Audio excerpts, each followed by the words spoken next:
dahilan ng mga pulis na to, ginigipit sila ng mas mataas sa kanila. Eh mga kayong bumaba dito. Wala kang utang na loob. Tama. Darating din yung araw na babagsak ka. Tama. Hindi kami titigil mga Pilipino. Mga kababayan, signature campaign for Tatay Digong. Hanggang ngayon po ay maraming pumupunta at pumipirma, no? Ayan.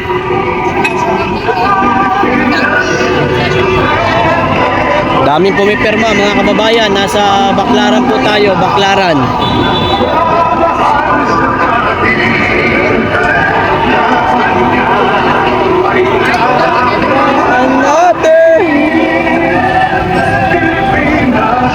Duterte pa rin. Ayan na po mga kababayan. Ayan.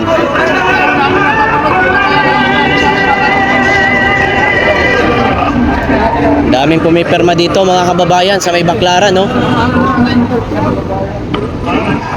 Ayan po. Baclaran, Baclaran. Baclaran ho tayo sa may Baclaran. Daming pumipirma mga kababayan. Baclaran ho. Ayan po, ang daming gustong mapauwi talaga si dating Pangulong Duterte. Kaya naman hanggang ngayon, napakarami po ng mga pumipirma to support kay dating Pangulong Duterte.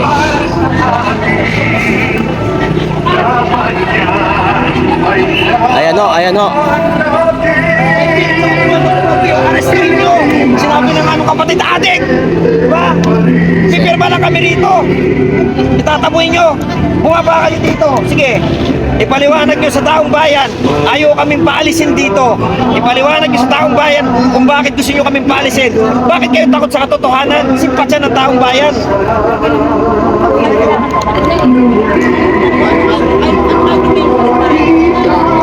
Gusto ko kasi paalisin mga kababayan. Kaya medyo nagiging emotional si Sir Placido. Dahil pinapaalis po dito sa location na ito ang signature campaign for Tatay Digong. Ayan po.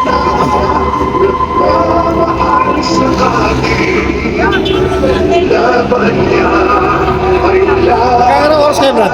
Ay, ayun, tanungin mo si, ayun, nakaitim.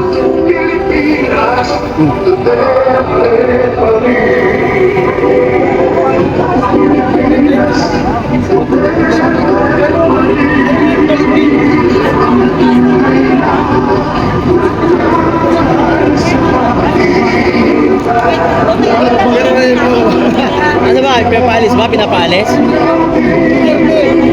Duterte si Sir, Duterte. Pinapaalis din? Pinapaalis daw po mga kababayan. Yung pirma na lang. Takot na takot sila sa pirma. Ayan. Ay ma'am. Kapalik si Tatay Digong. Papanood ko lang kayo. Ay, salamat po. Thank you ma'am, thank you. Ayan, napapanood daw yung mga vlogs dito. Signature campaign po for Tatay Digong. Opo. Actually, sa buong Pilipinas naman po ito ginagawa eh. Ipapasa kasi sa Supreme Court. Napirma na po kayo?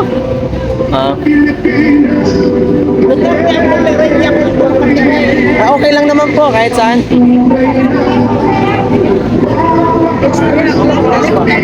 Okay lang ma'am. Okay, thank you. Opo, opo. Thank you po. Kahit hindi ako pumirma, alam ko kung sino ipoboto sa 2028. Siyempre. Alam na natin yun, ma'am. Papanood ko lang kayo. Opo. Thank you po, ma'am. Salamat po. Ito na lang yung pagkakataon na kahit Si ma'am. paano makatulong tayo kay Tatay Digong. Tropang Wala Bisaya, naman sa kababayan. Kababayan. Hindi kami pinipilit. Pilit na nila kami pinapaalis nila dito yung pirma ni Tatay Digong. Kaya wag kung anong gusto nilang mangyari. Ano naman, tahimik naman yung paggagawa ng pirma eh. Wala naman nagkukulong. Wala namang- Lang pinapaalis. Wala namang pinipwersa. Wala. Ang tagal kong nag-abang nito. Napupunta sa lugar namin para makapirma. Saan ba lugar niyo ba? Ha? Paranaque. O Paranaque na ito, mama. Oo, kaya nga ito na pagkakataon. Andun pa ako sa Insak punta, nagkakagilap nito, nandito lang pala. Ayun, shout Ito out na lang sa yung mga taga Paranaque. naitutulong ko kay Tatay Digong sa lahat ng mga nagawa niya sa bansa. Ito na lang ang tanging kong paraan para makatulong ako. Ayan. Pagpirma ko. Kasi sa totoo lang naman talaga, hindi patas ang ginawa nila kay Tatay Digo. Hindi patas. Yes. Sir. Ang daming mga bulag. Alam naman nila kung ano nagawa ni Duterte. Kung si siya yung Kayo, ba kayo? Tapos na kayo? lahat ginawa niya. Pero yung iba, walang utang na loob. Tanong ko, ma'am, sabi kasi issue nila dito, binabayaran daw. Binayaran ba? Wala kaming bayad kahit piso.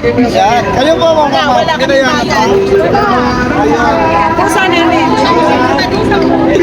Ayan mga kababayan, patuloy po na dumarami ang pumipirma. Okay, to support kay dating Pangulong Duterte mga kababayan. Nakita nyo naman ho, nasa Baclaran po tayo. Ayan. And patuloy po na marami talaga ang pumipirma kabayan dito sa Baclaran. Napakarami.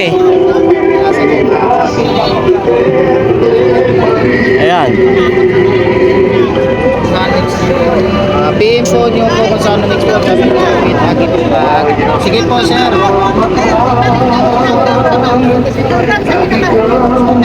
Pero mamaya Darasan. Baclaran, sa may Pasay Palengke po.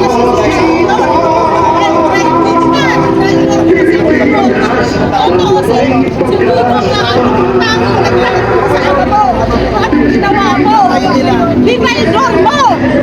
Wala kang utang na loob. Darating din yung araw na babagsak ka. Hindi kami titigil mga Pilipino.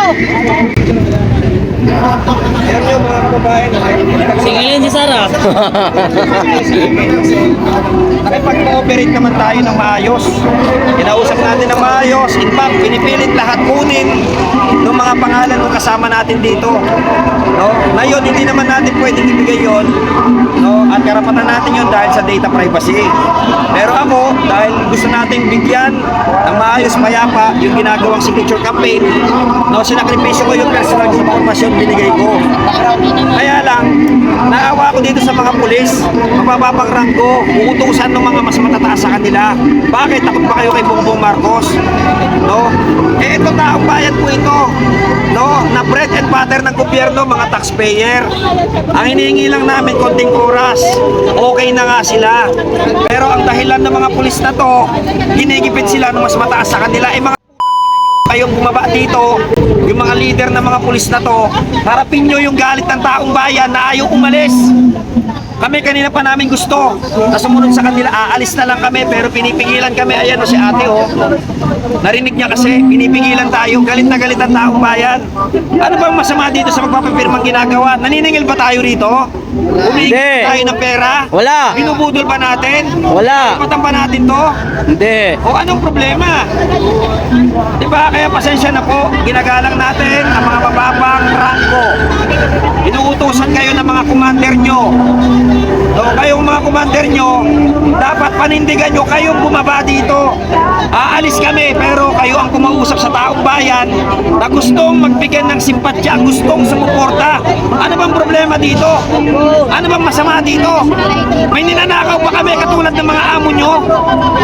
May ninanakaw ba kami katulad ng presidente nyo? Nag-a-addict ba kami rito? Nagpo-foil ba kami? Diba? Kaya kung matapang kayo, bumaba kayo dito, i-disperse nyo kami dito. Diba? Para malaman ng taong bayan na gaano kawalang hiya yung gobyernong to. Diba? Alam mo, umiikot tayo sa buong NCR, dito lang tayo sinita. Bakit? Takot ba ang station commander dito? Takot ba kay Bangag? Bumaba kayo, disperse nyo kami rito, nakiusap na nga kami eh. Bigyan nyo kami ng konting panahon, bigyan lang ng mga tao na gustong pumirma, hinahanap to. Hinahanap to. Ngayon, kayo ang pumigil sa taong bayan, hindi kami. Kami ang ginigipit ninyo. Diba? Bakit yung presidente hindi nyo damputin? Sinabi na nung kapatid, adik! Bakit hindi nyo damputin ang mga sangkot sa flood control projects? Mga congressman! Bakit hindi nyo damputin yung mga gumagawa ng mga kaso-kaso? Bakit kami? Diba? Tama ba? Ma. Ayan o, nagagalit yung taong bayan. Babain nyo rito.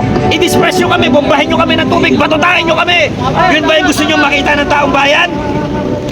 Mga magnanakaw kayo. Ayan o, harapin nyo yung galit ng taong bayan na gustong pumirma, aawatin nyo. Huwag kami. Kasi nagagalit din sa amin itong mga tao. Huwag muna kayong umalis, marami pang parating. Hindi kami nagrarally. Peaceful po ito, signature campaign. Karapatan ng bawat isa, karapatan ng bawat Pilipino. At kayo bilang mga protektor, tagapagtaguyod, proteksyon ng batas.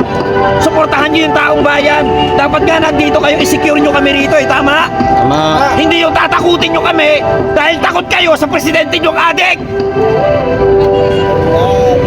Pasensya na kayo ha. Ako, I tried my best to be cool. Kanina pa ako kinakausap ng mga pulis na yan. Tinatry ko maging cool. Pero putang ina, ginigipit nyo itong mga pulis nyo. Kayong bumaba rito. Hindi yung utusan nyo itong mababaranggo. Huwag nyong ipasa ang takot ninyo na pagalitan kayo ni Bangag dito sa mga pulis. Nakawawa naman.